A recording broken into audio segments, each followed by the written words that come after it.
Hello, my sweet friends. It's Tracy. Welcome to another fall DIY video I have put together for you. So, without further ado, let's go ahead and get started. These are the supplies I'm using for my square pumpkins. The 3 canvases came from Dollar Tree. Now, the larger one is an 8x10, and the medium one is 5x7. The smaller one is a 4x6. The 5x7 and the 4x6 come in a multiple pack, but the 8x10 was individual. So just letting you know what I used. All right, these are the scrapbook papers that I used for my square pumpkins. They all came from Hobby Lobby. I just turned over the canvas and then traced out the paper on the back so that I would have, the exact size that I needed. Now, before I attach the paper to my canvas, I want to go ahead and paint the sides of the canvas because I do want to, have that color on the side so that it's not white. So for the yellow, I'm using the chalk paint color Curry, and that is a Waverly brand, and you can get this color of paint at Walmart. Then for the blue, I use Desert Turquoise. That just matched the paper that I was using for this one. And then the other one is orange. I'm using Canyon Orange. And so just kind of letting you know what I used for the papers that I had picked out for my square pumpkins. All right, so I'm going to use the heat transfer method of Mod Podge. And so if you're not familiar with that, you put a layer of Mod Podge on your hard surface. So this is my canvas. And so I'm going to use my mini iron, which is a Cricut mini press, to heat up the paper and iron it on to my canvas. Before I do that, I'm going to use my vintage photo distress ink. I go around the papers just to give it a bit of color, that brown color, which is more of an aged color, and I like that look. And so then I'm also going to be adding some black Sharpie marker because I do like to doodle. I do like to squiggle and all of that good stuff on my country projects.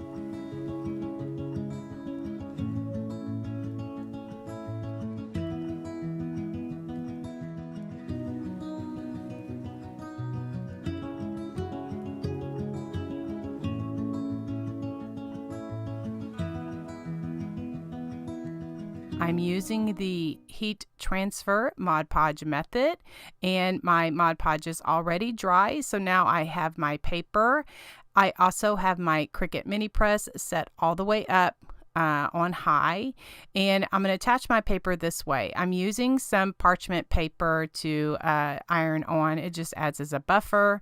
And what you were seeing, I had, since this canvas is kind of hollow in the back, I just got a wood block, and, just to give me a little more firmness so that, I could really get the iron on there and iron my paper to my canvas. And so I do the same thing with the medium one as well as with the pumpkin one here, just Mod Podging that paper on there with my little Cricut mini press. All right, so then this is how they look, just so cute. So now for the fun stuff, we're going to go ahead and make all of the embellishments and that kind of thing. So for the stem of the pumpkin, I'm using one of these, actually it's a giant craft stick. They came from Walmart. And so I'm just taking my antique wax and a baby wipe and just going on and antiquing that just to give it some color, like staining. And that is what I'm going to do. I'm going to cut this one stick into 3 separate pieces. So that is going to be the stems for my pumpkins. I also added just a little bit of dry brushing of white paint to my pumpkins just for added character and just color. So I'm taking my ultra fine Sharpie marker and then just going around just adding some doodles. I know a lot of my stem will be covered up, but I just like it. It makes me feel better because I know that it's there. Then I'll take my mini liner detailing brush and just add some squiggles on there just to bring out my stems and just make them pop.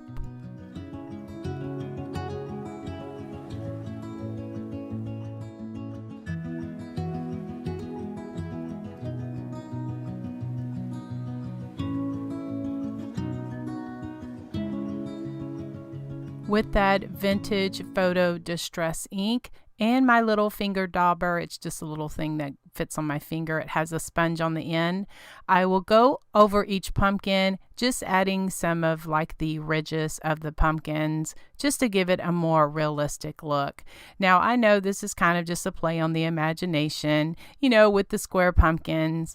And so I love making these. I had made a set of these a few years ago.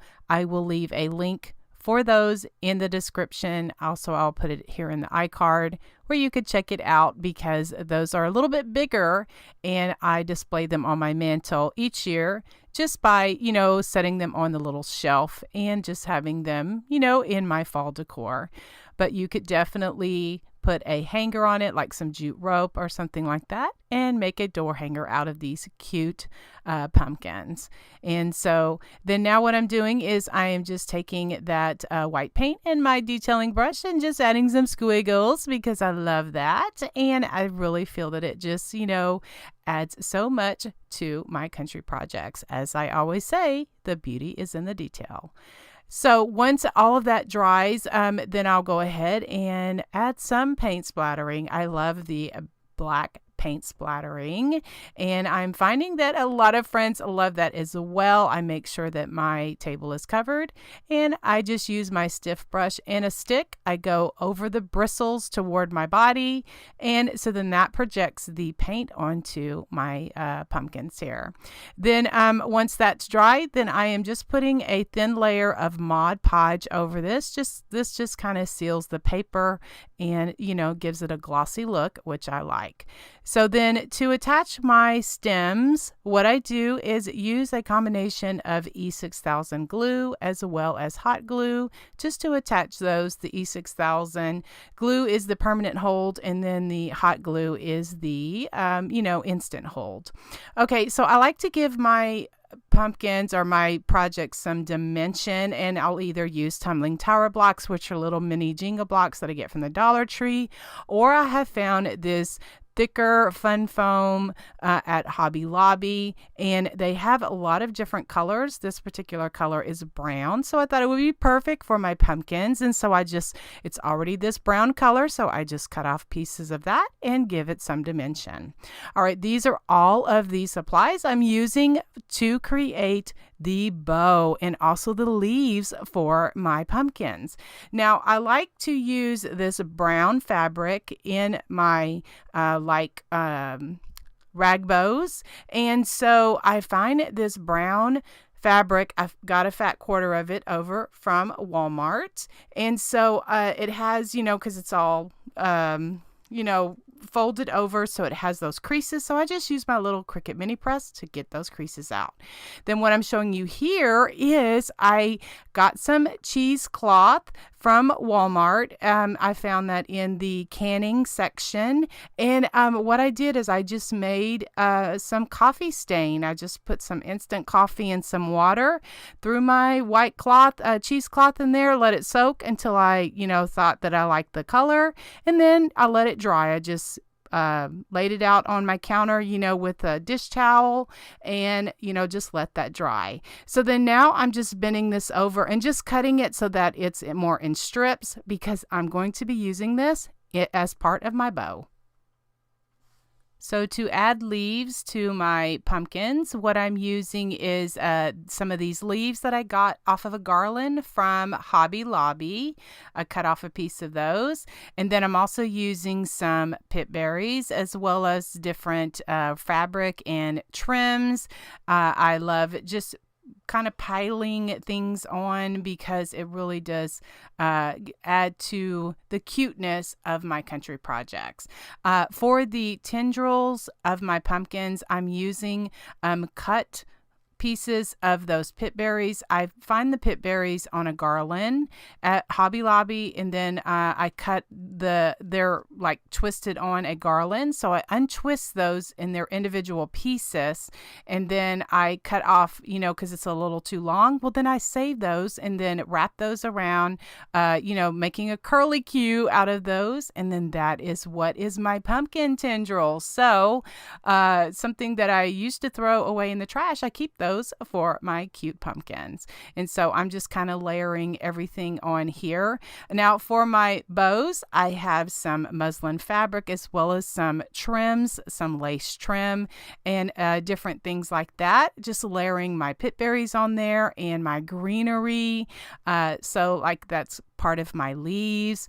Now for the larger pumpkin, what I did is I have some of this 1.5-inch window pane ribbon that I got from Craft Outlet. And so then I just made a 2-loop bow on that just to give that larger pumpkin more, more cuteness, because since I wanted it to stand out a little bit more. And I absolutely love the way that my square pumpkins turned out. Again, it was I used one 8x10, one 5x7, and one 4x6 to make these square pumpkins. Can project for fall. Now, my mom had given me some gallon size cans, and so I just removed the bottom of the can just with my smooth edge can opener. And, you can get the smooth edge can openers in the store as well as on Amazon. And so that is the key for me, is to get those top and bottom lids off with a smooth edge can opener. Okay, guys, so what I've done is I have this napkin that I got from Hobby Lobby, my favorite store. And so I'm going to Mod Podge that on. This particular napkin is a 3-ply, but I've only taken out one of the plies. So I left the other white backing on there. I just took some Mod Podge and I just Mod Podged that on. Now, since this is a napkin, it's very delicate and very thin, so I had to be careful that I didn't tear it, which I did, but it was okay. Anyway, so for the bottom of the can, so how I smash the bottom of the can is by, kind of bending, pushing, and then got my hammer and then just kind of smashed it as tight as I could. But I could not get it completely shut. I know I could have asked my husband to help or get, something else that's a little bit heavier, but it gave me an idea to take this paper bag, tear it, and use some distress ink and crumple it up just to give it some rustic touch and just kind of add a little bit of decoration. I used that piece of the paper bag just to add some different touches to the bottom as well as the top. And so it kind of took me a little bit of time just to go back and forth, to get it the right size. I just kept playing around with it, using my clamps just to clamp it down. I just had to be very careful because when I first put the one clamp down, it kind of was on the napkin and it kind of tore my napkin a little bit. So just to get everything nice and secure, I just use just a paintbrush and just painted on the Mod Podge, and I love it. I had to let it completely dry before I got into it a little more. Okay, so I have all of these fall florals that either came from Hobby Lobby or Dollar Tree, and so this right here is so pretty. It is a garland that came from Hobby Lobby. All right, so now what I'm showing you here is I put holes in the can just using my crocodile. You can get these at the craft store, or I do have them listed in my Amazon store. But guys, I wasn't thinking. I did this and I, put this wire on there thinking, oh yeah, that's where I need to put it because it needs to, the way that it needs to like hang on my hook. No, I needed to, later on in the video, I'm going to show you that I actually put the holes on the side of the can. Silly girl, I wasn't even thinking. So I left this in here to show you that, yeah, I make mistakes too. I'm just like everyone else. It's kind of trial and error as we go along. And yeah, we just figure out things that work and things that don't. Okay, so then I put just one of those small blocks of styrofoam that I like to get from the Dollar Tree. I glued that in the bottom bottom of the can using some Aleene's Tacky Glue, my favorite for this type of project. And so then some of the florals, what I did is I just kind of stuck those in there, just arranging it the way that it looks really pretty. Then when I get about halfway, I pull out my fine Excelsior and just kind of put that in the can so that it looks a bit whimsy. Then I'll continue to arrange my flowers the way that I want them.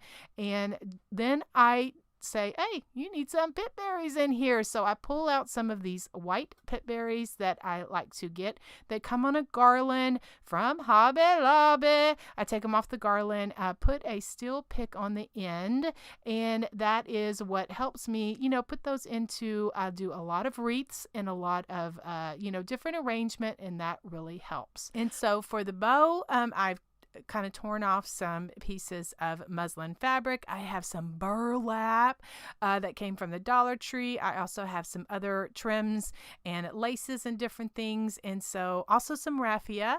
A country project for me is not complete without some raffia, and so I just arrange that the way that I want. Now that burlap, it kind of is curly, and so it kind of like flows down really nicely. The finishing touch is using this jewelry cording. I like to use that in my country projects, and you can just get that at any craft store, or Walmart even has it as well.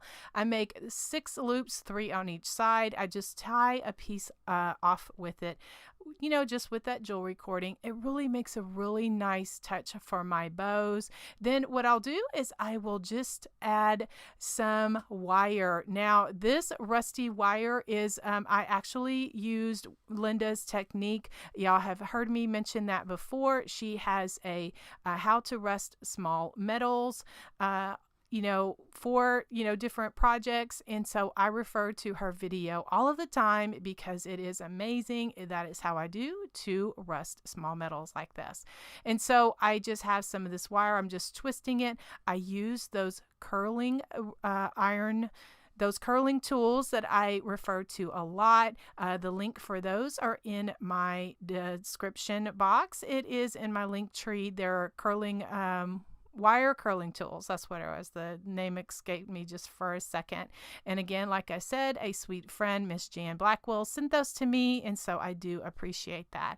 And so just by doing that, it just really kind of just adds a little bit of rustic touch to it. And I just love it so much. And so just to glue the bow, I added some E6000 as well as some hot glue. And then that blue clip is something that I had left there just to clamp it so that it would dry. All right, so then now this is when I'm like discovering, oh girl, it's not hanging correctly. So I take my crocodile and I go back. It's a little bit hard to kind of get in there because my styrofoam and all of my flowers and the stuff are in there, but I may do. And then I just, took out that gold wire that I got from Dollar Tree, I think, and just reposition it so it looks really nice. And this turned out so pretty. I just love making these smashed can projects, and I know a lot of others do as well because I see them all over the internet on Google, Pinterest, as well as in the Facebook groups.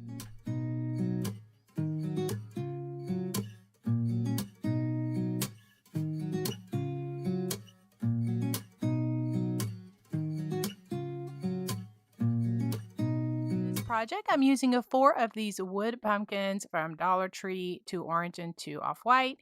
These are the scrapbook papers I'm using, as well as some parchment paper. That is what I'm going to be printing on. And then I was going to hand letter with my black Sharpie marker, but I switched later to my paint.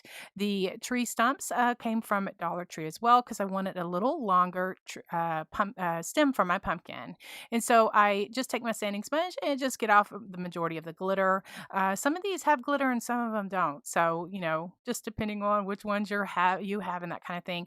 So that some of those sticks at the stems of the pumpkins were a little bit hard to get off. So I just took my heat gun and just kind of melted that so that I could get off that pesky sticker as well as the, wood piece of the pumpkin because I wanted to use some things that I already had.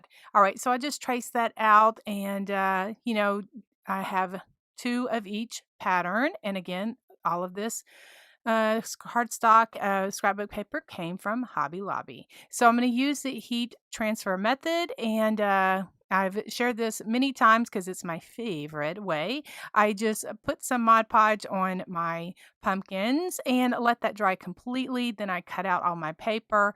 I just use my vintage photo distressing ink to give it some color on the ends, as well as my black Sharpie marker, because yeah, guys, y'all hear me all the time say the beauty is in the details, and I love my doodles and my squiggles. And so I do that, as well as some white paint to give it some squiggles around the edges. Now what I'm doing is just taking my box blade and just going around the edges just to roughen it up a little bit. I just feel that it gives a bit more rustic touch to it. And some, paper is a little bit different. The striped kind of, or the plaid or whatever, kind of did a little bit better than the other one. So anyway, but I know it's there and it makes me feel better. All right, so now my Mod Podge is dry on my pumpkin. So I just take my parchment paper and my little mini iron. I use a Cricut mini press, and I just the parchment paper acts as a buffer. And so I just iron that on just to make sure that everything is down nice and secure. And we're ready to move on to the lettering. Okay, so this cardstock, it's like a parchment color. And so it has like a white core to it. And so what that means is that when I tear it, you can kind of see a little bit of the white, and I like that. And so I'm just kind of tearing it toward me, like toward my body, so that I get that white edge. And that is what I'm going to be putting my letters on to make the fall for my blocks. I'm just using a 1/4 inch flat paintbrush to make my letters. Now, it's taken me many years to kind of practice and learn how to do my letters and, make the happy dots. I love my happy dots and all of that stuff. And so I do appreciate a lot of friends loving this style of font. Now, on my blog, I have found some fonts, some free fonts that I have a list for. I will leave a link for that. It is in my link tree, which is in the description box. If you look for free handwritten fonts, I have, compiled a list of free fonts that have like a dot to them. And so then you can, download them onto your computer. You can print them out. You can, practice that way. But back to the fall blocks, if you don't want this or you don't like this style of font, you can always use stickers, or you can use something else that suits your style. I'll use my vintage photo distress ink just to go around the edges of each of the, little letters, and just to give it some, rustic touches to it, as well as, provide depth and that kind of thing that I like for my projects. Then I'm just going to crinkle them back and forth, because what I'm looking for is to get the most aged look out of this paper, and this is how I achieve it. And so I kind of want the letters to pop up, like kind of stick up a bit. I don't want it to be glued down flat, and so by crinkling the paper, I kind of achieve the look that I'm going for. All right, so to kick up the letters a notch a bit more, just to bring them out, I just take some white paint and a liner brush and just put a little comma in each of the happy dots, just to give it, just a little bit of extra touch. And so then also I take my black Sharpie marker. I'm using a fine point just to go around and just give it some doodling. Now, sometimes I use 2 Sharpie markers when it depends on what look I'm going for. And so I started with the fine Sharpie marker, and then I go back with an ultra fine Sharpie marker, which is a little thinner, and then I give it a little doodling on the inside. And of course, I need to do my paint splattering. I love my paint splatter. I do black first, then I'll go back over it with white. If you like to paint splatter, just make sure your surface is covered and that you run the stick over the bristles, whatever brush you're using, toward your body, so that the paint projects onto whatever, you know, your surface is. All right, so then now I'm just kind of going through this bag of stems and just figuring out. I'm decided to go with the longer stem because I'm going to put a bow around the stem and make a bow. And so I wanted them to stick up a little bit. And so I just did that. And I secured those just with some E6000 as well as hot glue, just to make sure that they were very secure down.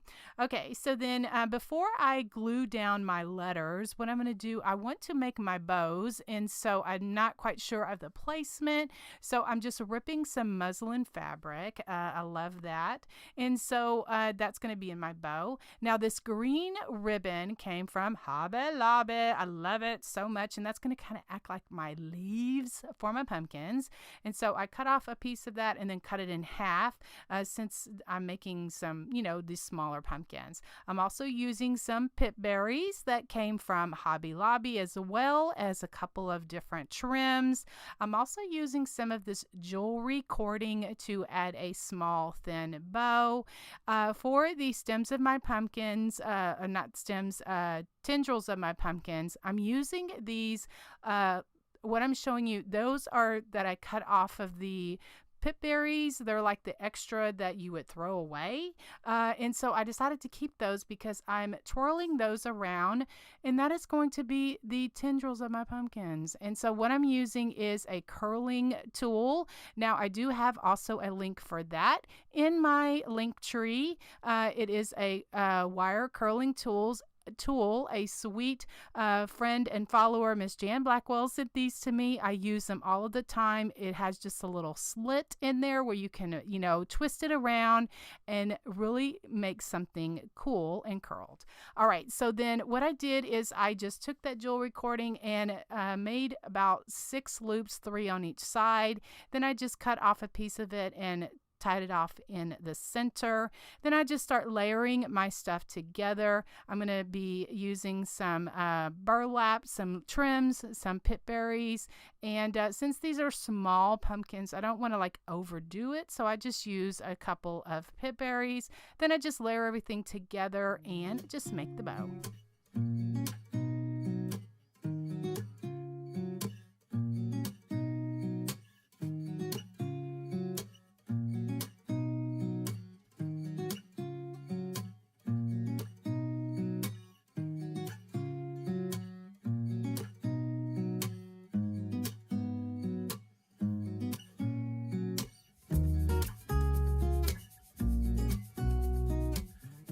I used a piece of muslin fabric just to tie the bow on to the stem of the pumpkin. And then now to attach my tendrils, I just did that separately. I just, just hot glued those tendrils underneath the bow so that they kind of stick out a little bit, one going one way and one going the other way, just to give it a little bit of character. All right, so then to attach my letters to my blocks, what I used is my Fabri-Tac glue, and I used that. I just put a bead of that in the middle of the letter, and so the Fabri-Tac glue gives a little bit of time to dry, and so if I needed to kind of move it around a little bit, if I maybe got it too high or too low, it gives me a little bit of lead time to move it around. And so then I did end up going back and giving it a coat of sealer. My favorite sealer is this one right here. You can get it at the craft store, or you can find it in my favorite Amazon. My link is in the link tree. That is where, I have a lot of my favorite things, and I'm just loving this. They're perfect for little shelf sitters, or just something if you don't have a whole lot of space that you just want to decorate for the fall season.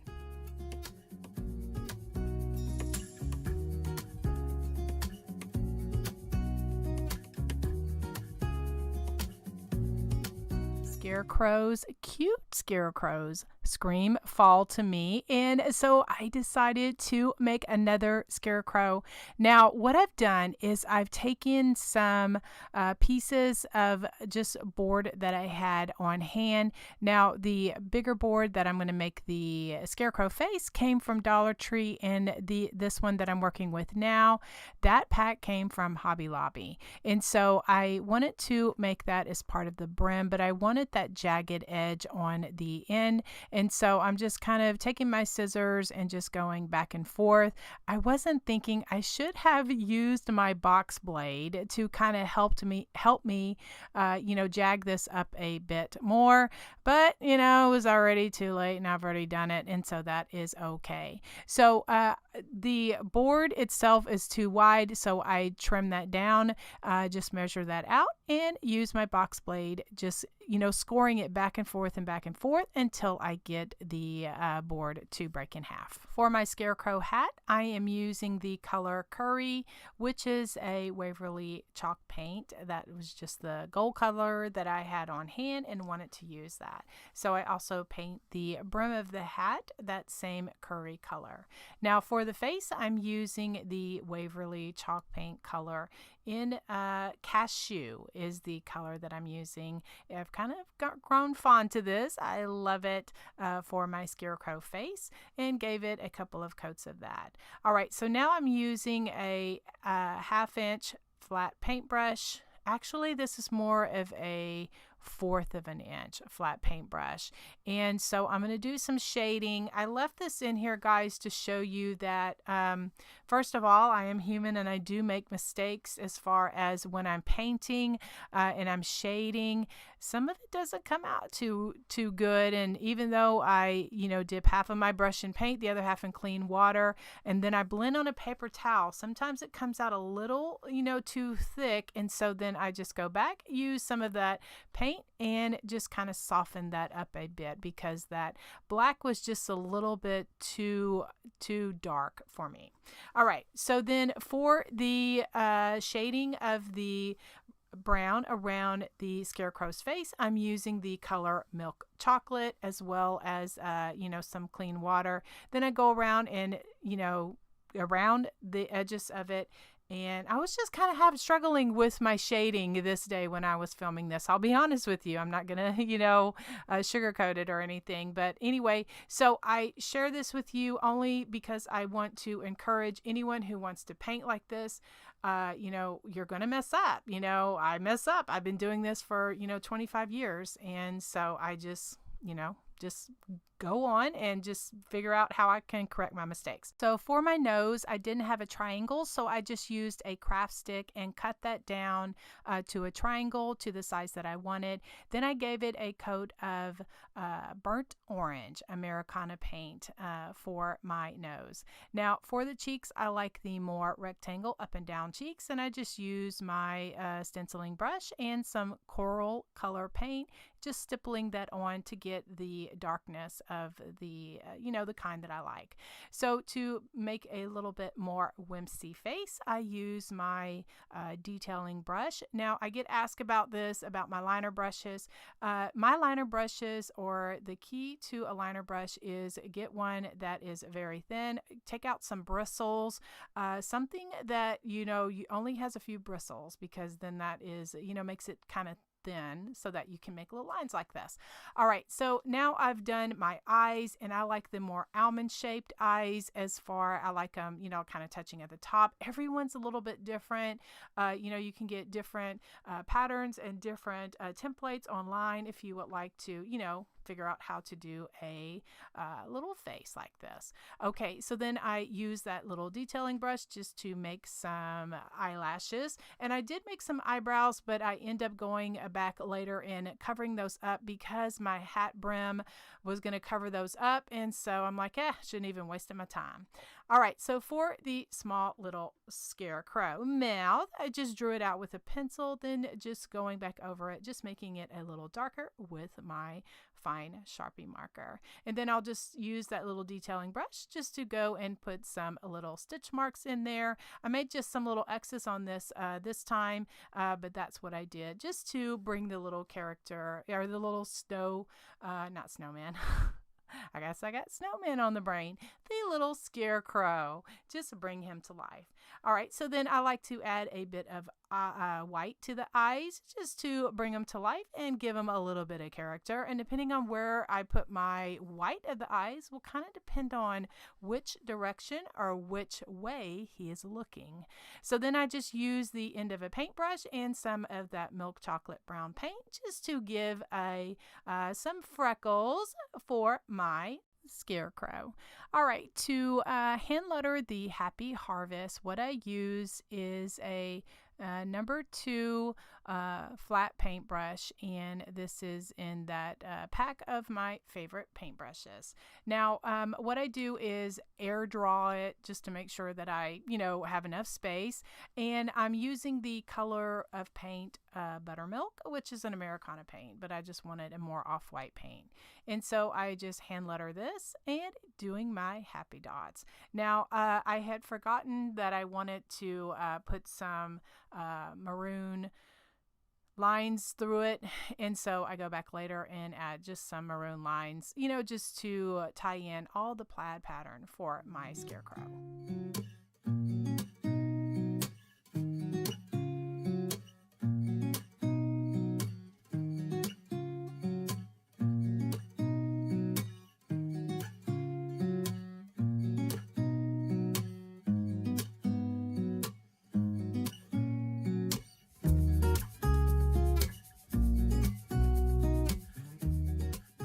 To make the plaid part of the hat, I'm using the color Napa Red, and the flat paintbrush I'm using is out of my favorite paintbrushes, the number 8 flat paintbrush. That's the one that I'm using for this to make this plaid pattern. And so, I'm just freehanding this just to make some stripes. And so I'll show you in just a minute. I thought I had it measured out the way that I wanted it to, but it was just going to be a little bit too close, and so it's okay because the beauty is in the details, and we just figure out what works best for us and how we can hide our mistakes. And so I just continue to put my stripes like that. I actually should have I measured those a little bit different because once I figured out where I needed my brim to go, it was only going to show that one stripe at the top, going across the top, and I wanted 2 to show. All right, so then to add some of the off-white color, I'm just using my liner brush and just put that in there, in between, just to, give it the plaid pattern.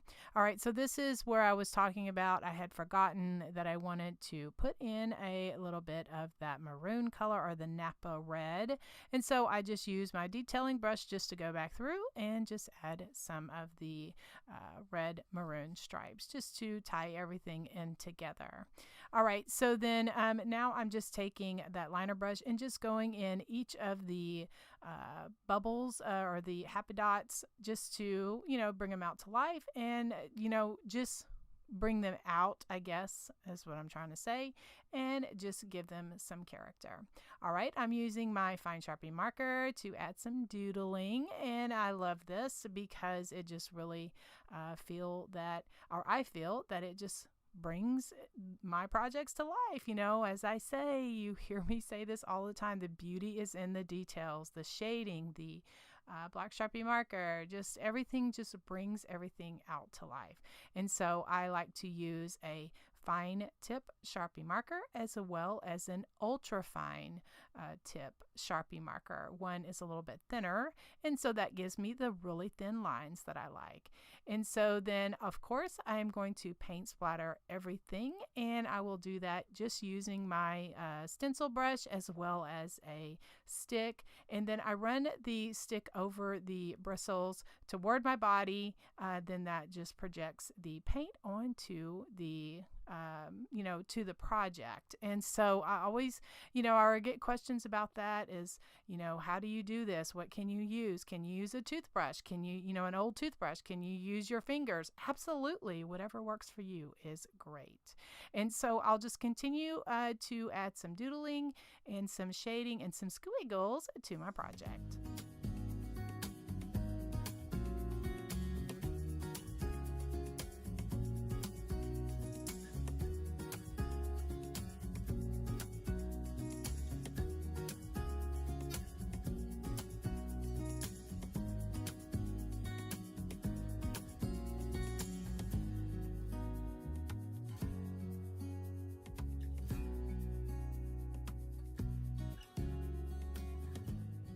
Once my paint and everything was completely dry, I take my sanding sponge and just run it over the painted parts, and just to expose a bit of the wood and just kind of take the brightness off of the painted part of the Scarecrow hat, because I wanted it a little bit more muted. And then I just use my black fine point Sharpie marker just to go around each of the letters, just to give them a little bit of character and just to bring them out.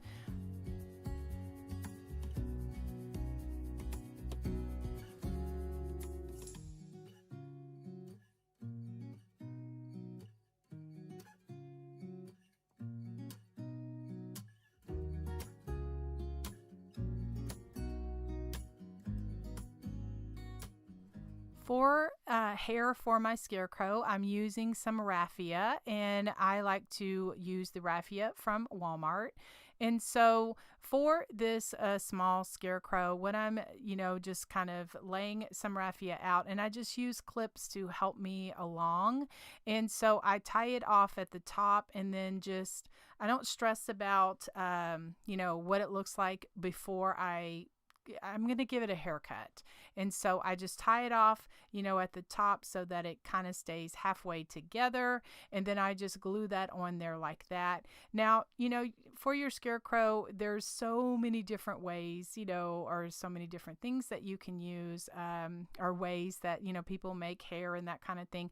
But this is just what works for me. I just tie off different pieces and just glue them on, just making sure that everything kind of sticks out from the hat. That looks like it's sticking out from the hat, and it's very rustic and very country, and just looks really Scarecrowy. That's not even a word. Anyway, so to make sure that everything is secure, I use E6000 as well as hot glue to glue that brim on there. And so then the way that I had painted it, it was already going to cover up my eyebrows, so that's why I didn't even worry about any eyebrows. And so then now I'm give it a little haircut, and my little Scarecrow is so cute. Now the boards I'm using are from a woodpile pack from Hobby Lobby, my favorite store. The color of paint I'm going to be painting those is buttermilk, and so I just give it a coat of that. Then once that's dry, then I'm going to be doing some shading. As you hear me say all of the time, the beauty is in the details, and I love to shade my projects. I'm using the number 12 flat paintbrush out of my favorite pack of paintbrushes. I will leave the chart right here. Also, you can find my paintbrush chart as well as a link to my favorite paintbrushes in my link tree that is located in the description box. All right, so once I get finished shading all of that, I'm going to be using this brown color. It is Burlap. That is the color that I'm going to be using to make a faux plaid pattern with my fan brush. This is my favorite way to make a plaid pattern, just by using a few bristles of my fan brush, just going back and forth just to make a plaid pattern. Now I'm going to let these boards completely dry before I do my doodling, only because then it won't, it'll like be faded. It won't, the black Sharpie marker will not show up if the paint is wet. And but before I do that, I want to add some shading on my plaid pattern, just to bring it out a little bit more.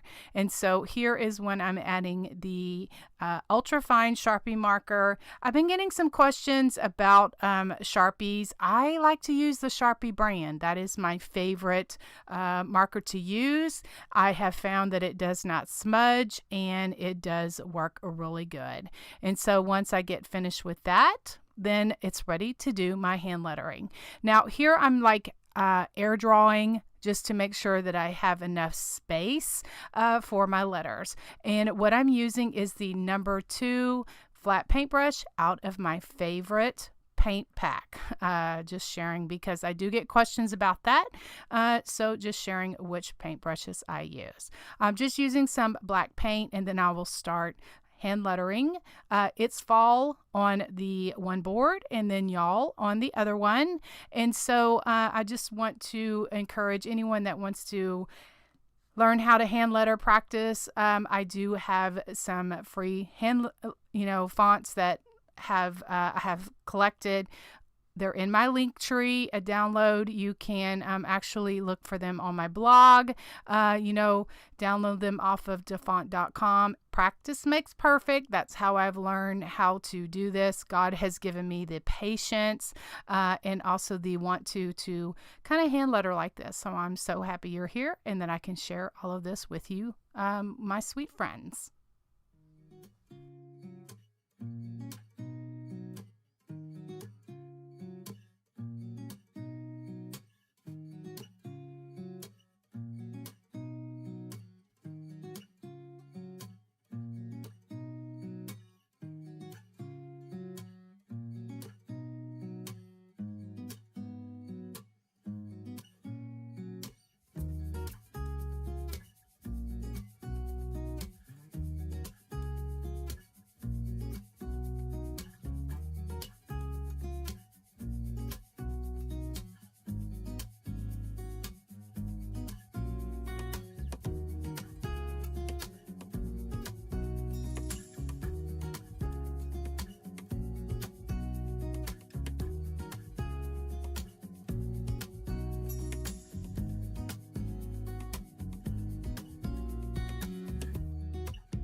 So to give a little color around the letters, I'm just using a very thin round paintbrush that I had in my stash, and just using some barn red paint. It's a Delta Ceramic Coat, I think is the brand.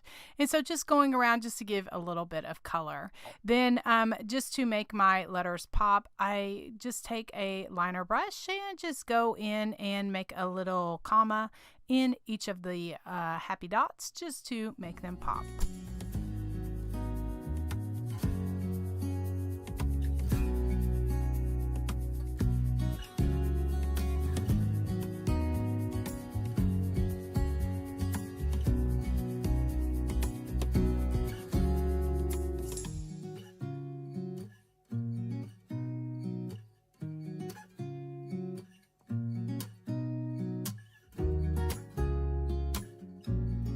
For my paint splatters, I'm actually using some of that barn red, maroon, or dark red paint, and then some white, using my favorite technique of a stiff brush and a stick.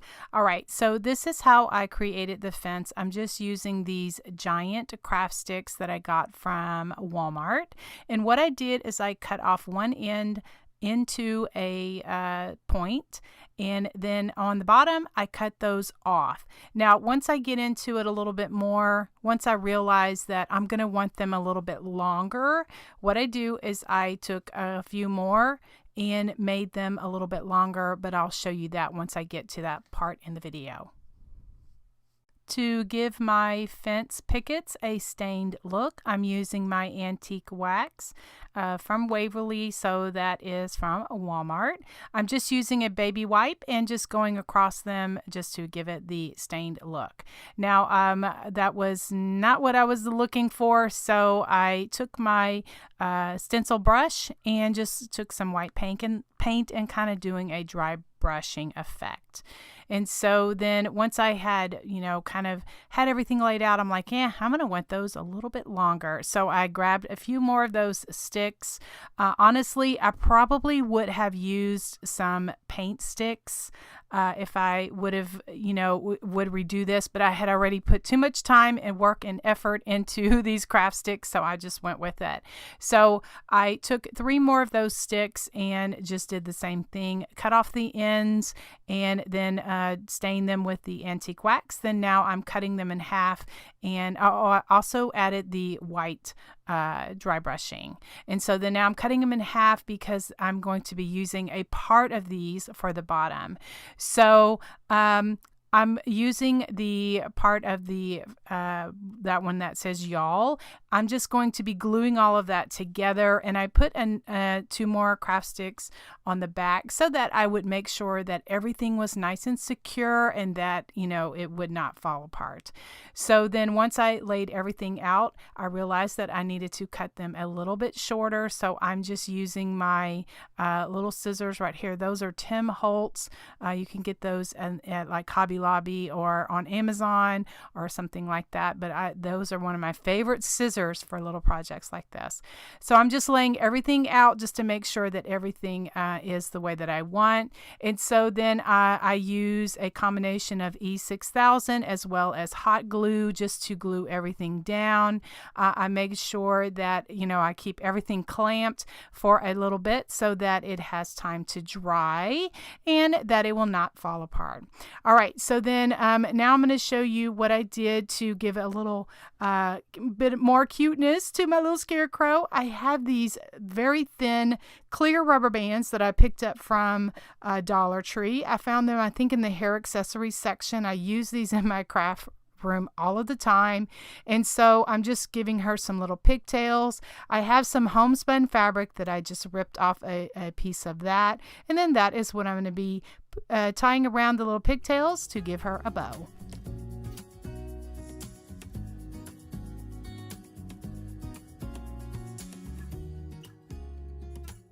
For extra stability, I used my electric staple gun, and just put a few staples in the back just to make sure that everything was nice and secure. And so then here is what I did for the grapevine. I had one of these mini grapevine wreaths that you can get at the craft store. I just took it apart and then I just unraveled it and just put it around the top of the fence. I added a few pip berries at the top, and it just turned out so cute. Now guys, I am putting this on a fall wreath, but this would look so cute just to make just like this if you wanted to have a scarecrow and a fence idea just for a door hanger. Here is my finished wreath with the fall fence that I did on a recent video. I do have a tutorial of how I put together, how I painted and created the fall fence, as well as the cute little scarecrow girl. I put it as a wreath attachment on this burlap wreath. I use my favorite method of putting cruffles on. I do have a video of how I make my cruffles, how I put them on, and I just use some gingham ribbon as well as some plaid ribbon, some navy blue ribbon, as well as some gold ribbon.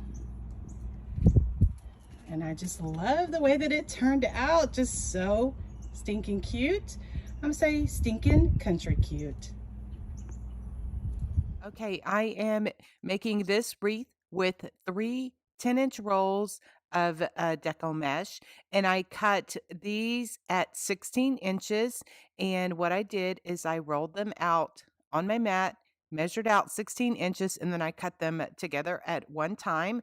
And each of these 10-inch rolls came from Hobby Lobby. And so I will continue to do that until I get those all cut. For the orange and the white buffalo check, also came from Hobby Lobby.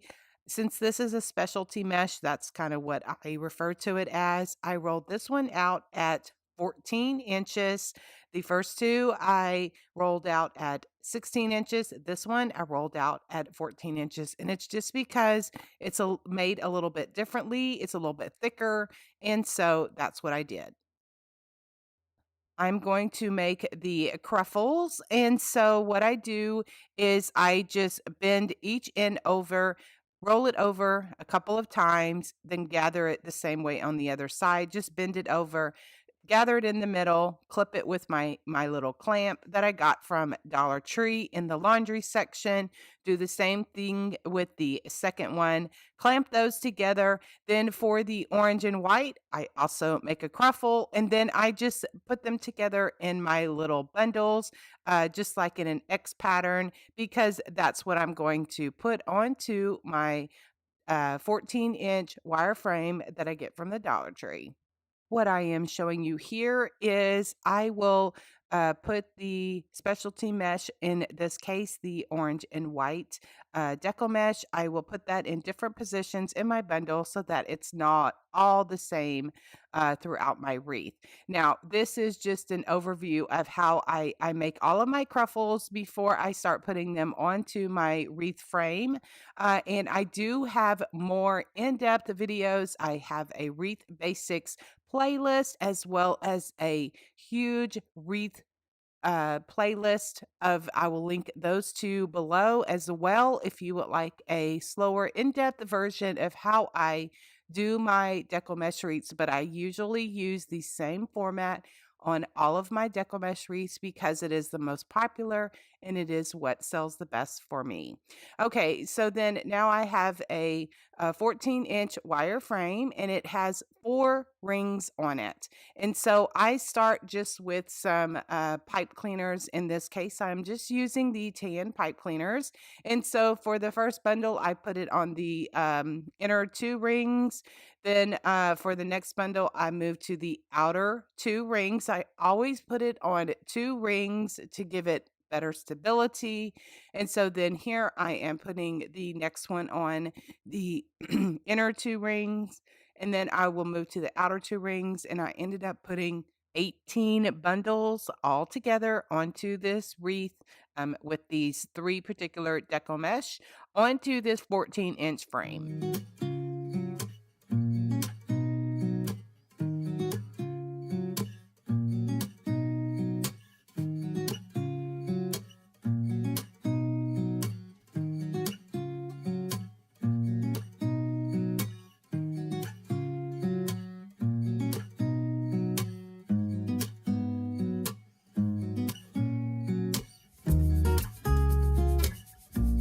Again, I put 18 bundles of these 3 mesh onto this frame, just like that.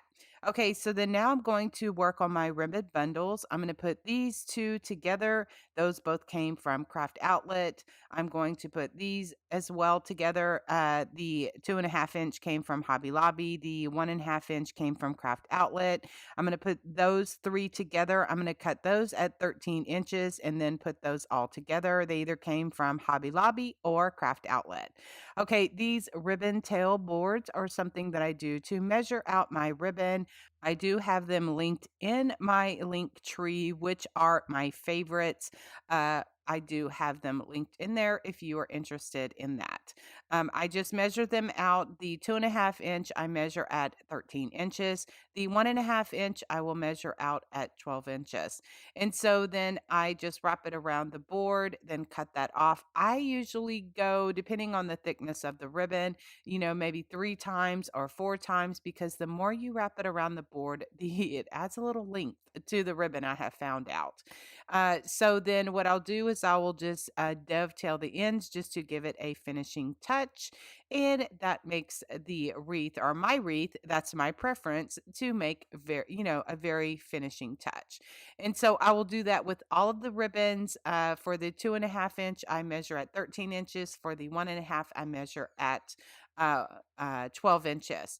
Now, for the larger ones, what I do is, since I'm putting those three together, I measure them out at 13 inches. I will make an X. I will also cut the window pane at 13 inches just by cutting them off. Now, the window pane mesh, I do not dovetail. That's the only one that I do not dovetail, but I cut in between the window pane ribbon just so that it does not fray. So I just start somewhere and put my ribbon bundle in. Well, when I put the three set of three in there, I said, I'm going to want to put some raffia in there. And so I just pulled out some sprigs of raffia. I get my raffia from Walmart. And with the maybe, I don't know how many strands I use, but I just kind of knot it in the middle, just where it's a bit wispy on the end, so that when I have all of my ribbon on, it sticks up just a little bit. That's what the goal, that's what I'm going for. Okay, so then since I have 18 ties, or 18 pipe cleaners, 18 bundles of Deco mesh, I needed 18 bundles of ribbon. And so I cut six of each of the, uh, bundles out together. So I have six of one, six of the other, and then the six of three, just to make 18. And so then I am just going, in a zigzag pattern, up, down, up, down, up, down. And so then that's how I put my ribbon on. For the 2.5 inch and the 1.5 inch, I bundle those, or um, gather those in the middle, then just kind of, lay them out so they look nicely. The raffia ones, I am putting are the bigger ones, the set of three, I put the raffia in. And so that way, that kind of helps keep me organized, keeps me, I have them laid out how I'm going to put them on there. And then it really makes a nice full wreath that I like and that the potential customer likes. Now, I, share my wreath ideas, but anytime a wreath maker has to find their own way, their own style, their own way of doing things. I just share for ideas. I do appreciate so many people liking the style that I do my wreath, so that's why I share. Also, when I put my ribbon bundles in, I will twist it, several times. Then I will cut off the excess. Then I will bend down the pipe cleaners just to make sure that it's all secure.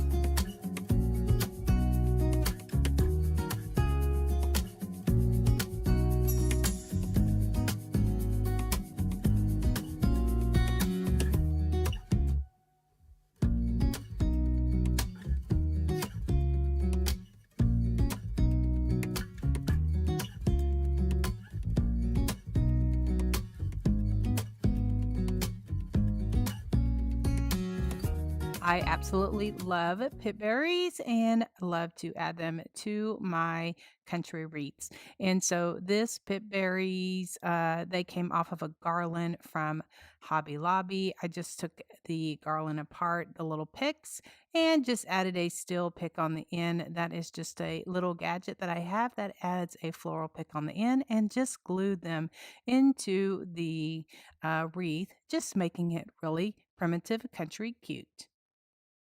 To create the middle pumpkin, this is what I did, guys. I'm using one of the wooden pumpkins from Dollar Tree, and also some orange paint in the color Canyon Orange. And so what I did is I just, painted it with a thick coat of the orange paint. Usually I would not put this much paint on there, but I don't know. I was working late at night and wasn't really thinking. And so I'm like, gosh, girl, you got a lot of paint on here. Usually I put it on my plate, but for whatever reason, I just squirted it right onto my pumpkin. And so, anyway, I just put one coat on there because that's going to be the undercoat. Okay, so I like to use the Folk Art Crackle medium for my crackle. People have shared that they have great results with the Elmer's school glue. Whatever works for you, I think that that's wonderful, but I just prefer to use the Folk Art Crackle medium.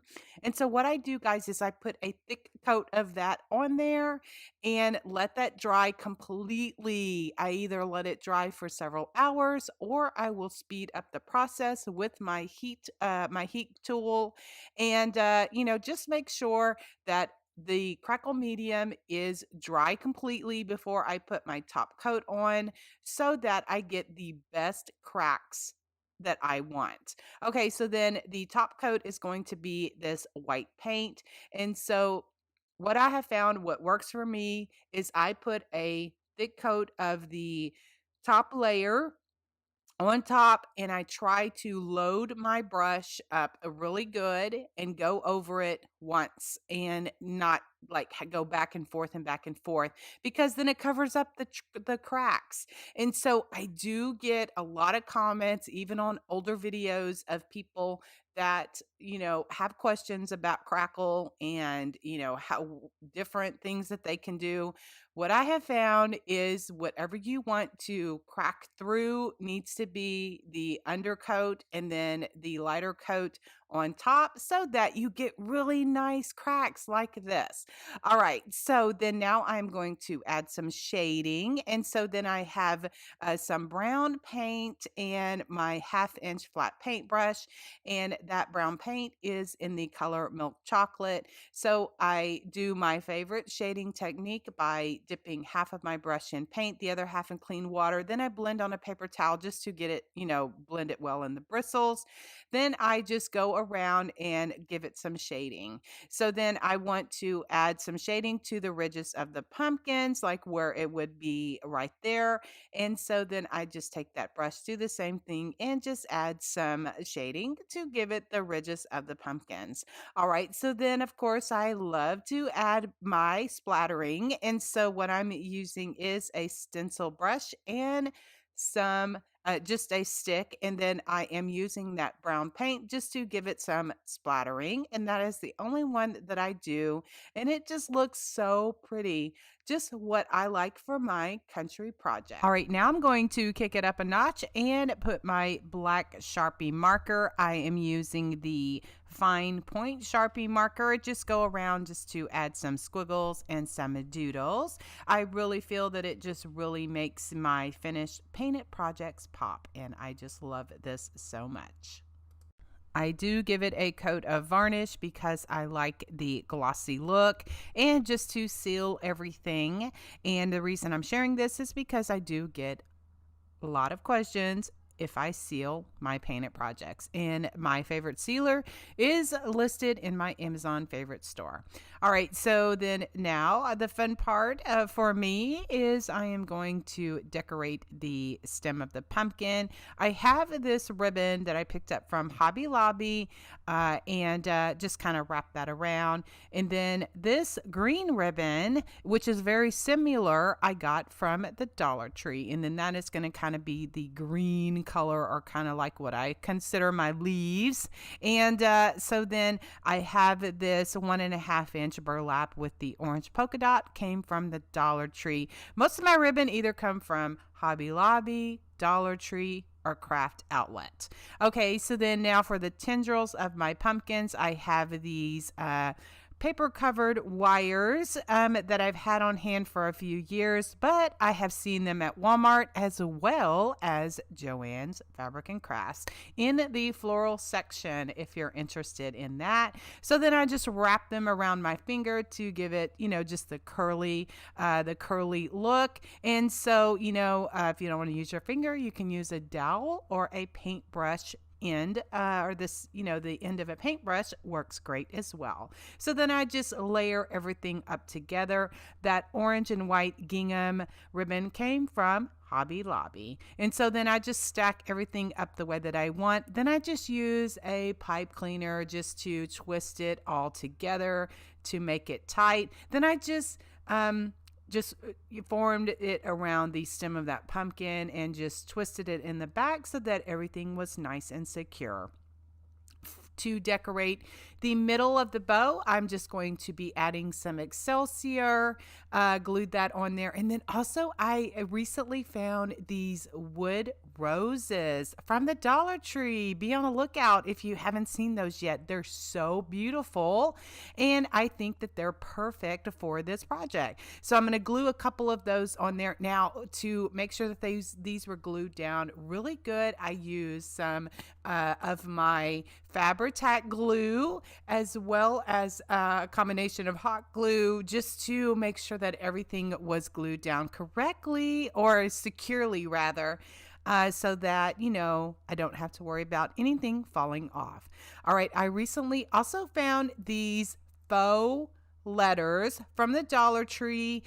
These are the darker brown color, and so they're perfect. I don't have to paint them or anything, and so they're faux leather, and so it has a blessed and it also has grateful in there. I have 2 of each of the words in this pack, so be on the lookout if you haven't seen these yet.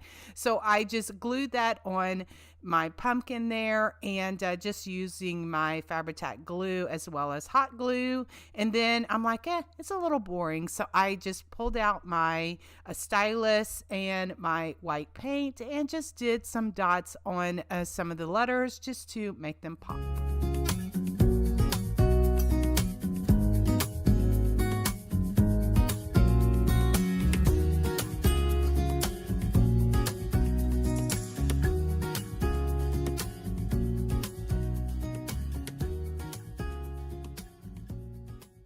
To attach the sign to my wreath, I like to use these cable ties. They're 1-inch cable ties that I get from Amazon. Also some pipe cleaners, usually the tan ones. I like to use that because it kind of blends in with the mesh that I'm using.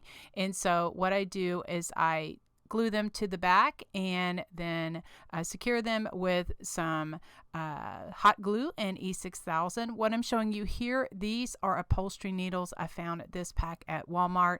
This has really helped me when I thread on my pipe cleaners, thread them through the Deco mesh, and that's how I attach my signs to the back of the wreath. I twist it, and usually the wire of the wreath form, I really like to twist it around there just so that my sign is complete. And I absolutely love the way that this wreath turned out. Guys, I have tons more wreath tutorials on my channel, and I would love it if you would check it out. All right, so for a hanger, I like to use this grapevine wire. You can also find that in the floral section at any craft store that sells, wreath supplies, that kind of thing. And then to cover the back, I like to use these placemats that I get in the fall season at Hobby Lobby. I love them because I can just use leftover pipe cleaners just to twist it to the frame, and so it really makes my wreaths finished and everything looks really nice and complete. And guys, I so appreciate you watching today's collection video. Thank you so very much. If you haven't already hit that subscribe button yet, I would love it if you do. All right, check out the other videos on my channel. I have nearly 450 other videos on my channel. Thanks so much for watching. Have a wonderful and blessed day. Thank you, and God bless.